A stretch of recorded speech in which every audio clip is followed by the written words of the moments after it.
Hoje vamos fazer uma análise mais focada, sabe? Especificamente, empresas que costumam distribuir proventos. A ideia é entender melhor como isso funciona. Em nossos estudos, a gente viu um conceito que chamam de dividendo inteligente. É interessante. Basicamente, é olhar o histórico, né? Se uma empresa costuma anunciar proventos numa certa época, tipo agora em junho, e a ação parece estar num preço bacana, alguns investidores pensam em talvez aumentar um pouco a posição antes da data com. Aquela data limite para ter direito ao provento, né? Exato. Mas olha, tem um ponto crucial aqui. Isso só faz sentido se a pessoa quer ser sócia da empresa de verdade, a longo prazo. Certo. Avaliar se a empresa é boa, se o preço está justo, dívida controlada, essas coisas. Isso, comprar só pelo dividendo e vender logo em seguida, bom, não combina com essa filosofia. Então vamos explorar isso um pouco. Olhando uns exemplos que costumam ter notícias de proventos por agora, um que sempre aparece historicamente falando para junho é a Copasa, a CSMG3. Ah, sim. Copasa é um caso clássico. O histórico dela mostra datas de corte em março, junho, setembro e dezembro. Como já teve pagamento esse ano referente a 2024, fica a expectativa, né? Exato. E é interessante observar a dinâmica da Copasa. O lucro dela teve altos e baixos, tipo 2015, 2021, períodos que tiveram a ver com crise hídrica. E teve um PDI também, um programa de demissão, a que impactou pontualmente. Certo, afetou os resultados ali. Isso. E com a cotação que subiu recentemente, o PL, o preço-lucro, subiu junto e o PVP. O preço sobre valor patrimonial. Está em 1,1 agora. A consequência é que o dividend yield, o dividendo dividido pelo preço da ação, fica um pouco menor. Hum, Se a cotação, por exemplo, corrigisse para baixo do valor patrimonial, que hoje está ali perto de R$ 21,82, aí o yield poderia ficar mais atrativo de novo. entendi. Então o preço atual talvez já embute um pouco dessa expectativa de dividendo, né? Pode ser, pode ser. Falando em PVP, tem outro caso que chama atenção por isso. Banrisul, BRSR6. Paga proventos trimestralmente e o yield, segundo algumas projeções baseadas nos dados do banco, pode chegar perto de 9% este ano. É um yield interessante. E o PVP está muito baixo, né? Na casa de 0,4. Pois é, esse PVP do Banrisul levanta uma questão, né? O potencial de valorização que pode existir aí, se o mercado resolver reavaliar o banco no futuro.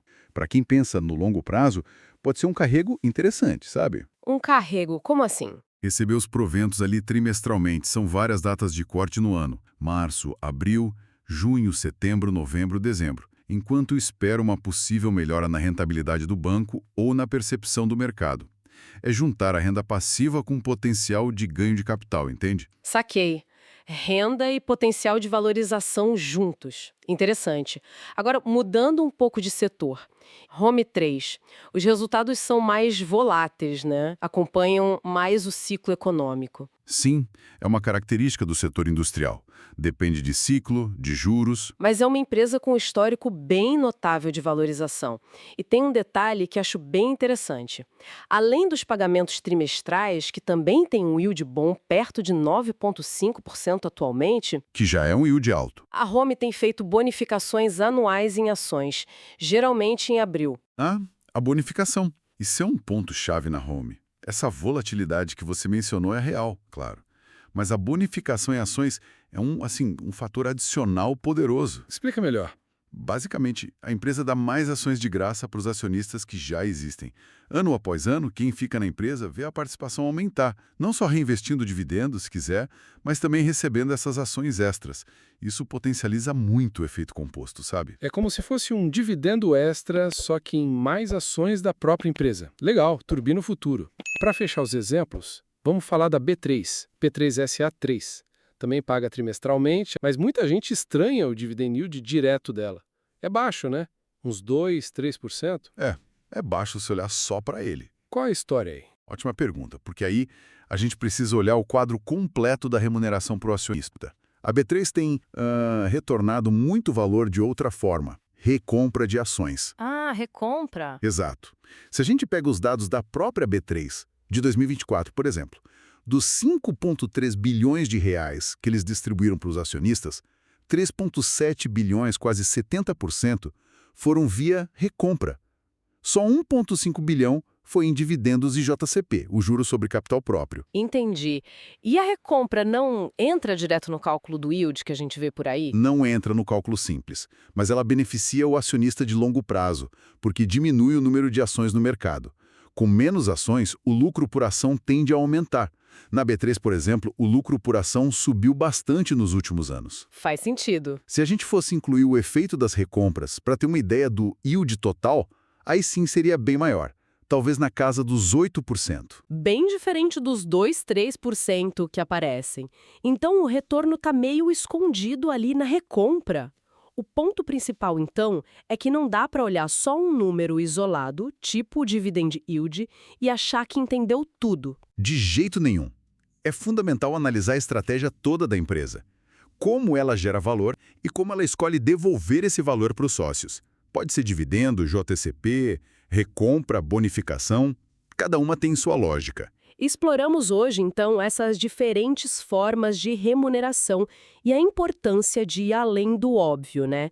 Vimos como PVP, volatilidade, bonificação e recompra ajudam a pintar um quadro mais completo.